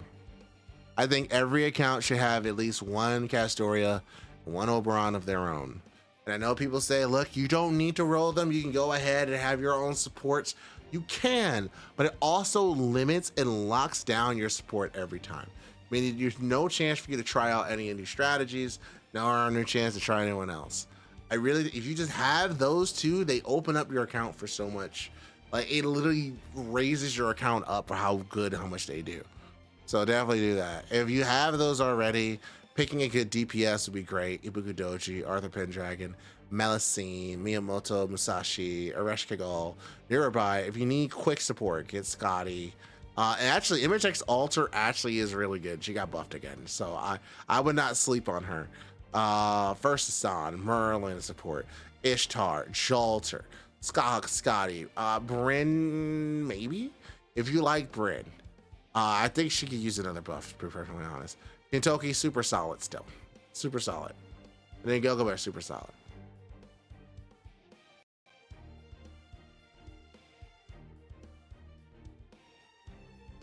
I did have bad go back then.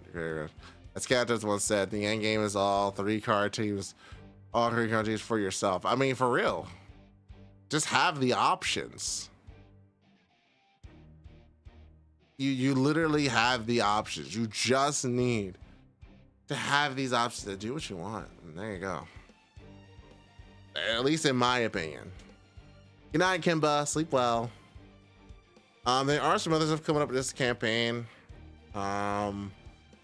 The Start Dash gets here. That's 250 cent course for free.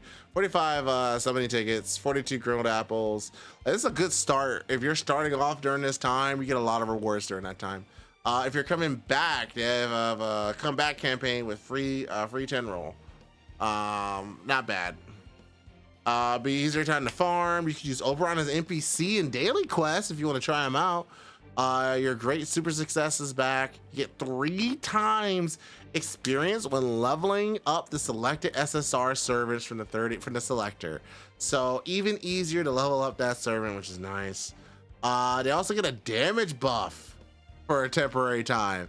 So if you're giving a damage dealer, well, guess what? They got a buff just for existing. They really want you to try out that servant. Very good. Friendless updates. Apparently they increased the cap. We already have the pure prisms, but I think we don't have this one where you get twice the amount. So yeah, we're getting the pure prism exchange buff, which is going to be very good.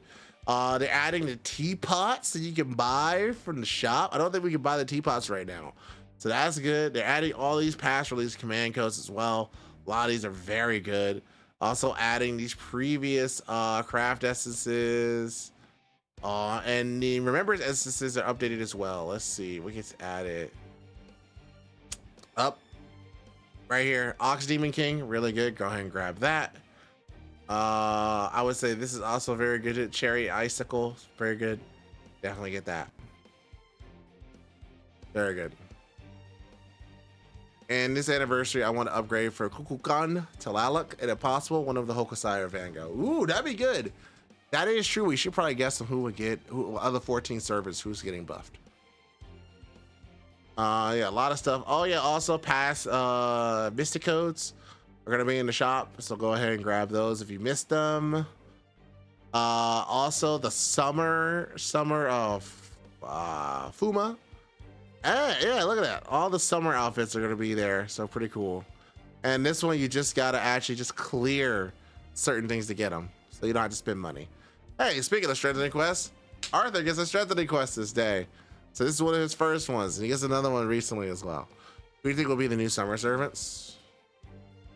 So technically, we already got Olga Summer, right? Oh man, that's a good question.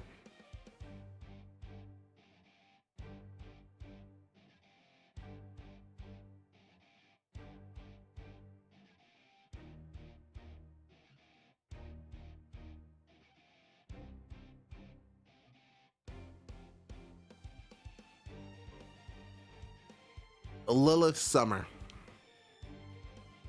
Lilith Summer.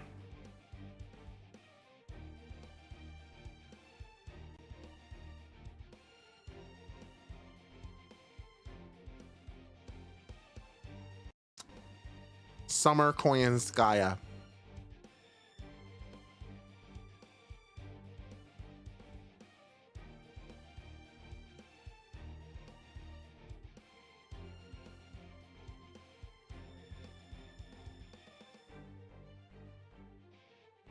I'm still thinking. I'm sorting in my mind.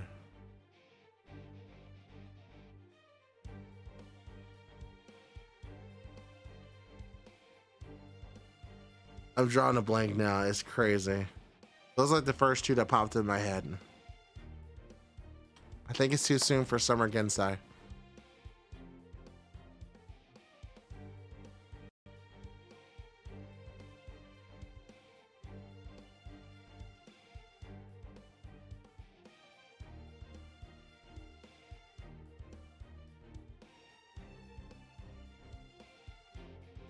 Summer Mole.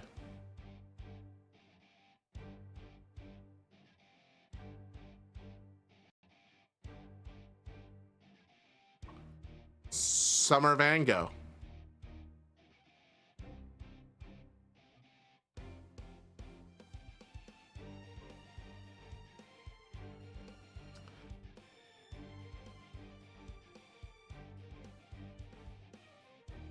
Ultimate Hassan slash Azazel or Azriel summer costume.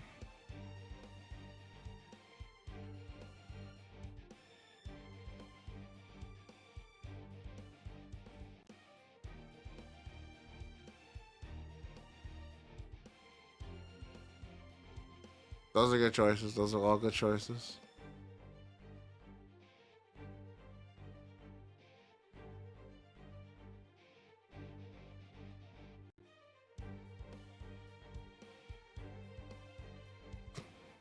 Summer Daisuke, crazy. Summer Beatamark, crazy. Oh, crazy. Summer Coco Con. Summer Coco Con. I think that's gonna be good. That's gonna be great. Summer Andromeda. Ooh, very nice. Very good. Very good. Here's a crazy one. What if it is Summer Hippolea? Because technically she's supposed to come out last year.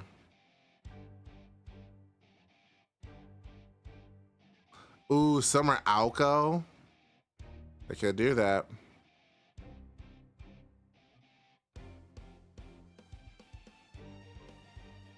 I think another thing to think about aside from the summers. Hey, Yugi, Yugo 09. Thank you so much for the follow. I think one thing to think about is who's going to be the anniversary servant, though. Who is going to be the anniversary servant? You really think they'll pull the trigger on Kamazats? You really think they're going to do that?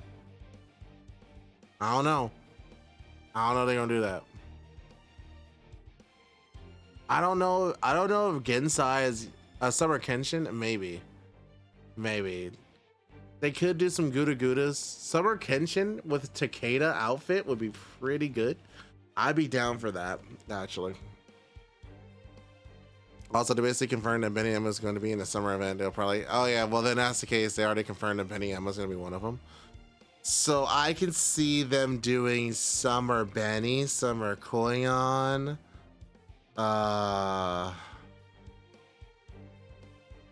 sorry, Mr. Brawl. That hurts. You continue to say Galahad. Galahad, honestly, would probably be really good. I would hate that bitch, but it would make sense.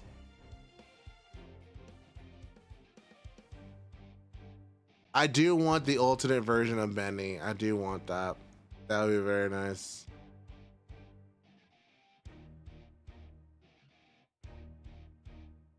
JP Annie is August 2nd. We have the stream right here. They put all the streams up. August 2nd, 3:05 a.m. You want to know what time that is, what date that is literally Sunday morning. That means we're going to give you news from the 31st all the way to the 2nd. We already got people in there chatting right now. Go back one. All the streams are there. Every single stream is there. We have the drama log there. We're gonna have the intro. Everything's happening. Everything's happening. So it's gonna start off at 9 p.m. and it's gonna keep going. Look at that. They're gonna talk about the Witch of the Holy Night movie, which should be pretty good. I think this is the first one. Is one of these. One of these that we talk about the summer event, and they always do that. They always talk about the one last thing. We'll find out.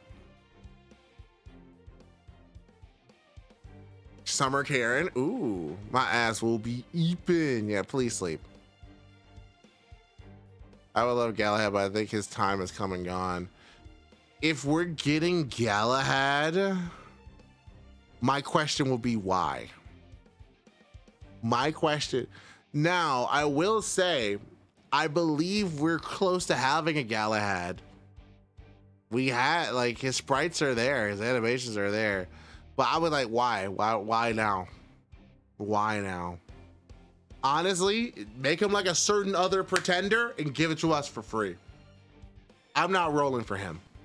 I'll probably do it anyway. I won't like it. Just might as well. You might as well just give it to him for free. Why not?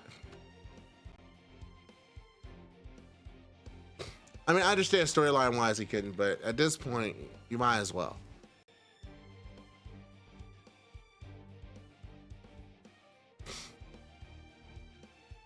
I don't know. We'll have to find out. It depends on what direction they're going. We know the cast of characters they're using. So, like, it just depends on what they feel like is going to show up. Because they also tend to make a servant that isn't really important right away, but they will be important later. They've done that since Castoria was at it.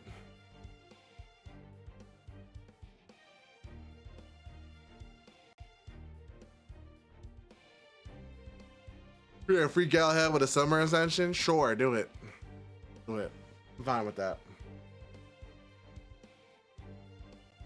But yeah, that's about it. We'll have to see what's going on. That being the case, guys, how many of you guys are actually going to Anime NYC? Just show of hands. Anybody?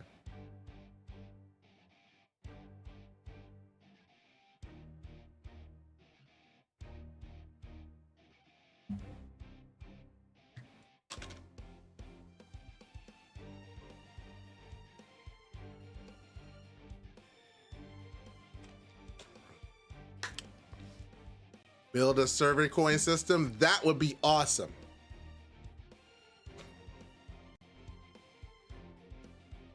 All right. Well, if somehow, some way, one of y'all actually managed to make it there, your boy got invited to now Anime NYC as press, so I will be there.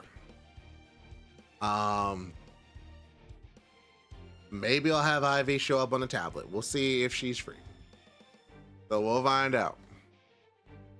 But I will be there, and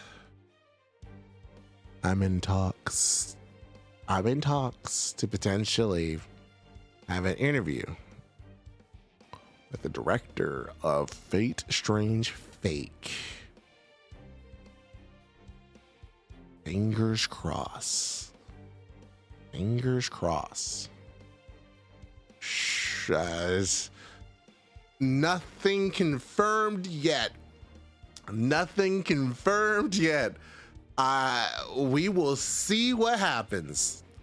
We will see what happens. You'll know if it works if you see a video on the channel. Yeah. No. This is it's big. It's big. I literally got that email right before this. There's no NDAs or anything right now, but I'm just telling you. Expect the video.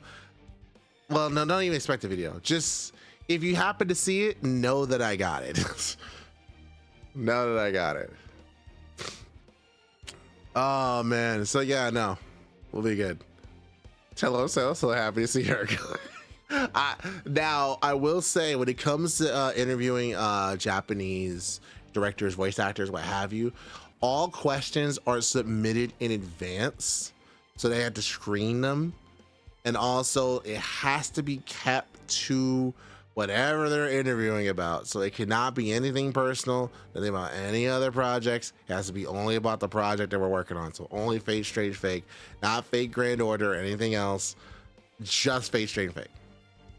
So we'll see how that goes. And if your boy gets in, I'm definitely making a video, 100%.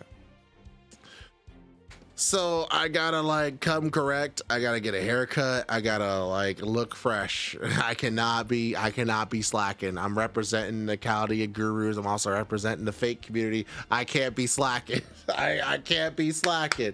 Nah. So if I get there, we gonna do it. Hey, thank you so much for the follow. Arigato. Thank you. You cannot be chopped. Yeah, that's right. Boo, gotta freshen up. I got to. This is big. I'm going to. Hey, thank you so much for the follow as well. Reason Light. Oh, thank you. I haven't gone as press to any convention since 2019. This is the second time. And I had friends there. Hey, thank you so much for the follow. Arigato. Thank you. Oh, trust me, I got some cologne. I got some nice cologne. Oro picked out some nice cologne for me. But yeah, we'll see. I will try. I don't think I'll be able to stream. At most, I think I'll be able to join a Discord call, and I might bring you guys with me that way. Maybe top supporters. But aside from that, no, not top. Probably lamps. We'll see. We'll figure it all out. This is all still forming in my head right now. Thank you so much for the follow, man. A lot of follows today. I got though. Yeah. So we'll see. I'm excited personally. There's also gonna be a lot of voice actors there, a lot of big ones. Johnny Umbash is gonna be there. David Mills is gonna be there, the voice of Blade. There's a lot of JP seiyus as well that's gonna be there, including the original voice of Naruto is gonna be there. So yeah, it's gonna be a lot of cool stuff happening. I'm gonna do my best to represent Fate and Nikkei, because Nikkei is going to be there too, and I'm definitely going to step in on that. So we will see. I hope things work out. If you do see me there, I will be handing out FGO cards.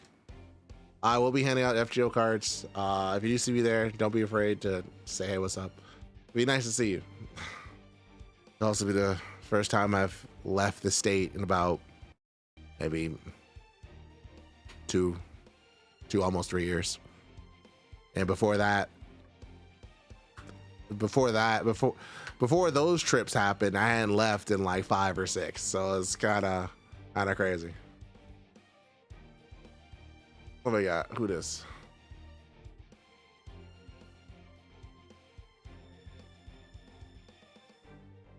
Whew, man, oh man. All right. That was a lot.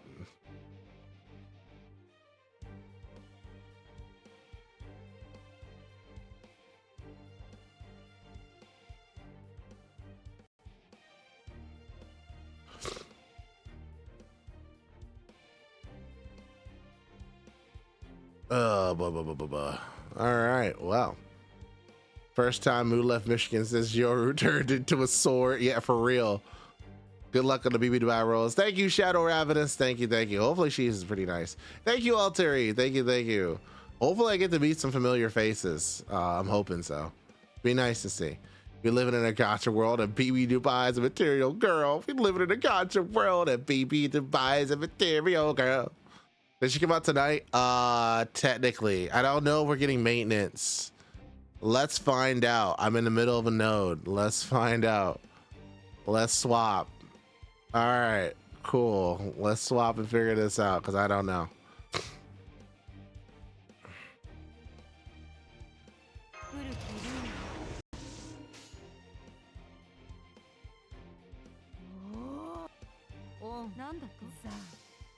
Raleigh tomorrow. So are you getting a catalyst for the BB roll? I don't know what catalyst I would even get, to be perfectly honest. Don't even know.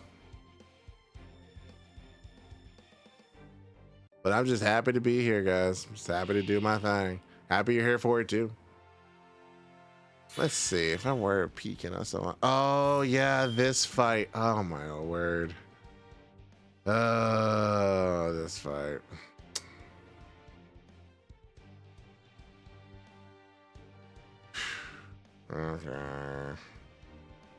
Okay, I get it.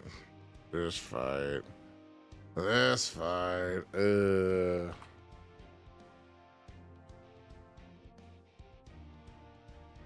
We got some time. All right.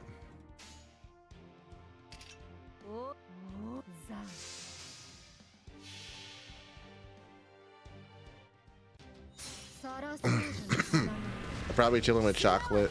MHXXA. I probably did talk with my friend. If only I had Dubai chocolate on me.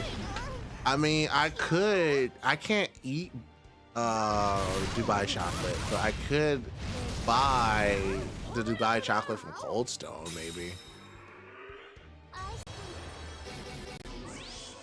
I'm on what I think is the final story node, but I have to pause here for the stream. Hey, appreciate it, man. No worries, no worries.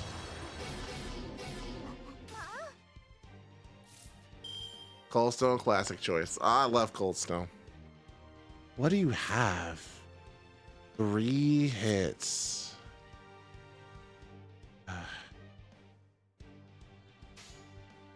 And I mean, we might as well just do this and save the MP. Who put this one on? All right, Yamano, good taste. I miss Zone of the Enders. I miss Zone of the Enders. I miss Zone of the Enders. I miss Zone of the Enders. Really miss Zone of the Enders. I kind of want to play that game again. I kind of want to play that game again. Such a good game. Such a good game. They need to make a new Zone of the Enders. Especially because like now that after Armored Core 6 with a new live action Gundam game, not live action, but a new Gundam game, give me new Zone of Enders, please. Come on. Like, give the people what they need. Kadeguru, did you hear about Blue Archive's new gacha system? Only briefly. Carrot Mister, could you tell me what's going on with that? Because I've been hearing a lot of stuff about gacha systems lately, and not all of it good. So if you got like a link or something, then we can talk about it. But I know people playing Blue Archive are not happy at all. And I don't think we would be either, depending if it's that bad. Like, it's either one thing. It's either gacha players complaining over nothing, or it actually is very serious, and I don't know why Blue Archive is doing it. Because it seemed like they had a pretty good base. Like, I didn't really think they were like having issues, but apparently.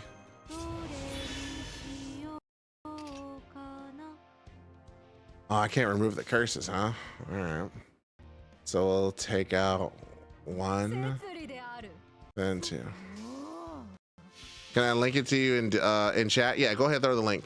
Go ahead and throw the link. What they do, supposedly, they're taking away the Spark system pity and putting in Hoyo's 50-50. No shit. What? No. For real? Hold on. Hold on a second. I know Guitar Rock. I didn't know I was here. TLDR, they decided to add a rebate shop now. So if you do 200 pulls, you get back 40 limited time tickets. That means it now costs 160 pulls to get a 3-star rate up. Okay. 400 pulls will now give back 80 limited time tickets. So 320 pulls can get you both rate ups. While this is slightly better, I'm not a fan of them hiding this during the live stream. Why not reveal them from the start? Seems like they're trying to see the community feedback and secretly adjusted rewards in the rebate system. Also, one advantage over the older system is the pity carries over now as opposed to before. The advice is always to save 200 pulls before pulling. I still like the old Spark system, honestly, and that's what makes Blue Archive unique. With the new gacha system, new growth system, a new limited 72-hour package added, the game honestly feels like it's going through a time management change. Okay.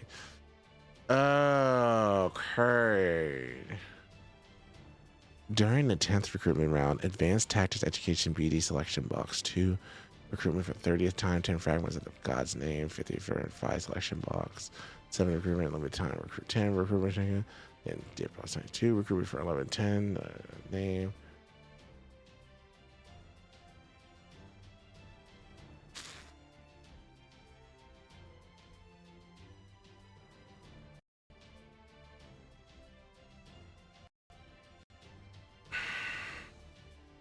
Hey, what's up, Ram? Good to see you. little over an hour to play FGO. Oh, I know, but this is kind of important. So the reason why I'm looking at this, I'm not really a Blue Archive player. I only like 3 characters from that game. But I am curious that Blue Archive has been out for a while and they decided to change their entire gacha system. The only caveat that I like here to point out to is the fact that the pity carries over now to multiple banners, which is pretty good. They make FGO pity system seem distant. The only issue with it right now is no 4-star pity. If they fix it, FGO gacha will be a decent job. I think the issue with FGO's gacha is that it's very painful.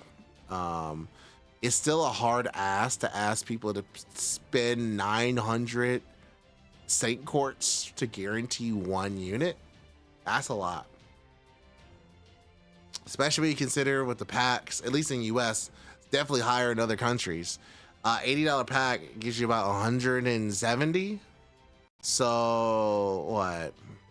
340 or 680.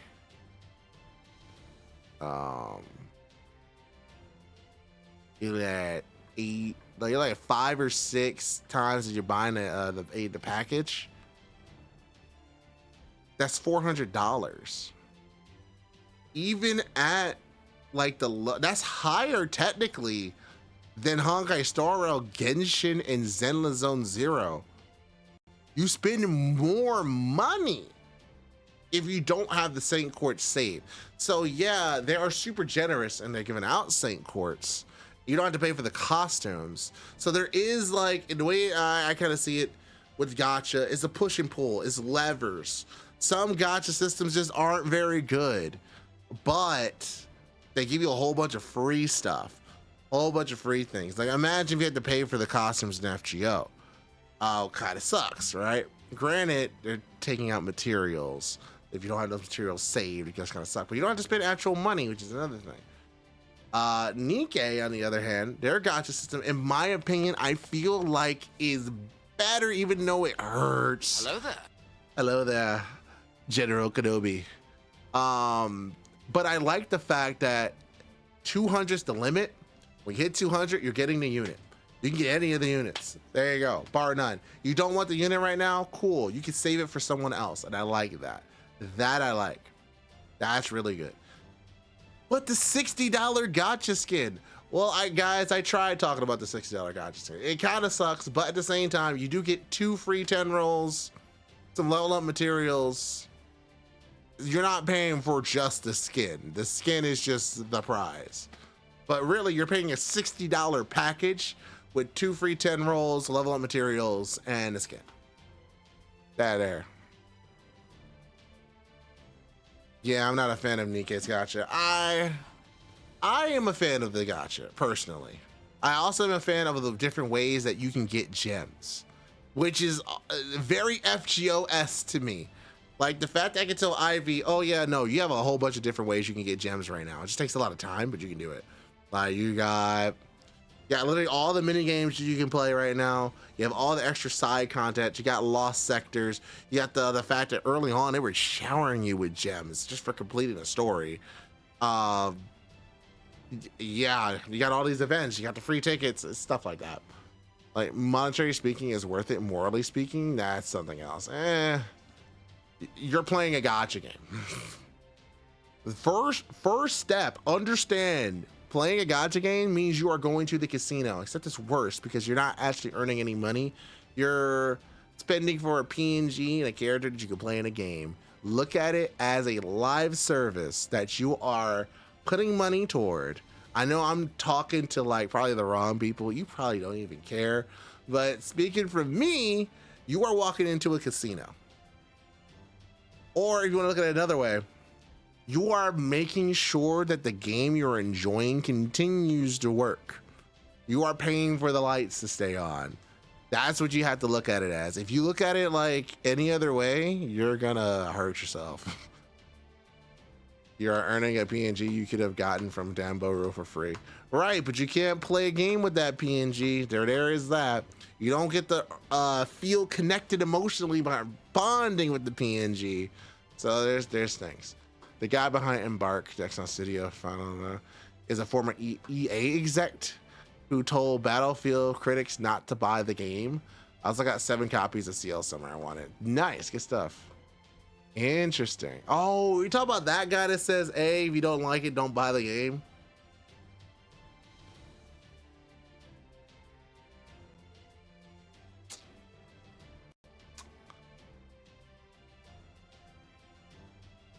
Kinda sucks, but it is what it is. In charge of Nexon. Yeah. Did you see that the CEO of Epic 7 and Chaos Zero Nightmare actually stepped down? Let me look that up real fast. CEO of Chaos Zero Nightmare and Epic 7 step down. I find anything? There it is. Super Creative's co-CEOs, they resign. They're resigning. Oh yeah, Epic 7 is still running. So co-CEOs of Smilegate Super Creative to develop behind Epic 7 and Chaos Zero Nightmare have announced their resignations. The company stated that both will remain in their roles until the transition process is complete. In particular, PD Kim plans to step down after reasonably overseeing the upcoming first anniversary launch of Chaos Zero Nightmare. The company explained, it added, we will strive to ensure that Epic 7 and Chaos Zero Nightmare continue to receive unwavering support from our users. Man, specific departure dates and a successful structure has not been determined. Smilegate stated, we will work quickly to establish new leadership structure at Super Creative through a stable handover process. Yeah, Epic 7's the old one. It's been going on since August 2018. They're getting close to FGO age. They're getting up there. Oh man. So yeah. A little rough. Well, oh, there's Frost Kingdom. That looks AI as hell. I'm not even gonna hold you. That looks AI as hell. Not gonna hold you. But yeah, no, crazy.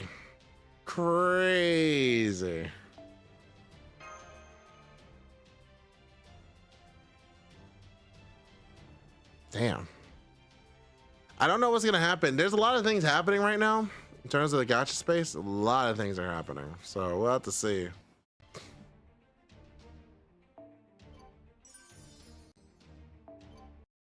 I'm not gonna be able to chance to finish this, so I'll probably have to do that off stream. But all right, cool. I'm gonna just see what I can. I don't have much king courts. I don't think BB Dubai is gonna answer this. I'm broke. We'll have to find out. But I think that's it. I just want to talk a little bit about Fate Grand Order for a bit.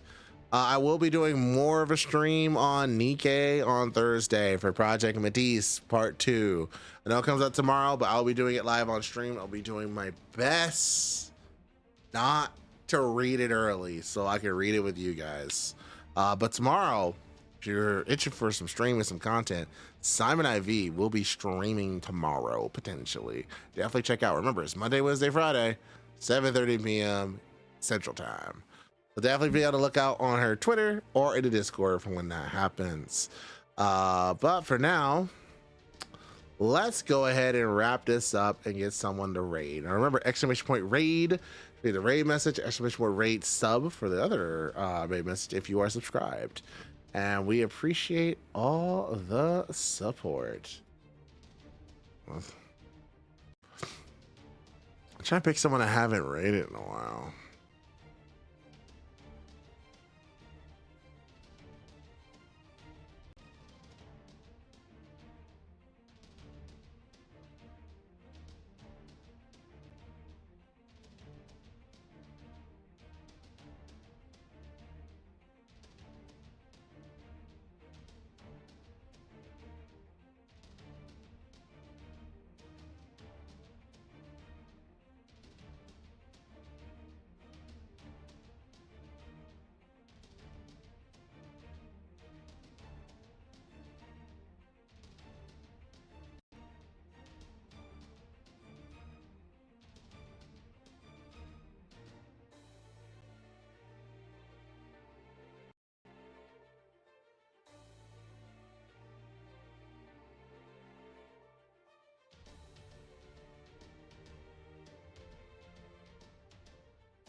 All right, I think we're going to raid into. If you're into Nikkei at the moment, we got someone going through Nikkei right now. Say Rin for Rin. They're going through Nikkei right now. So definitely they're replaying the summer event right now. So go ahead and go there. And we will actually see you guys on Thursday for some Nikkei and on Saturday for FGO's 11th anniversary. Also be on the lookout for a BB Dubai short. Thank you so much. Hey, thank you so much for the sub with Prime Dragon King. Good to see you. We'll see you next time, guys. My name is Masaki for the Counter Gurus, and have yourself a lovely night.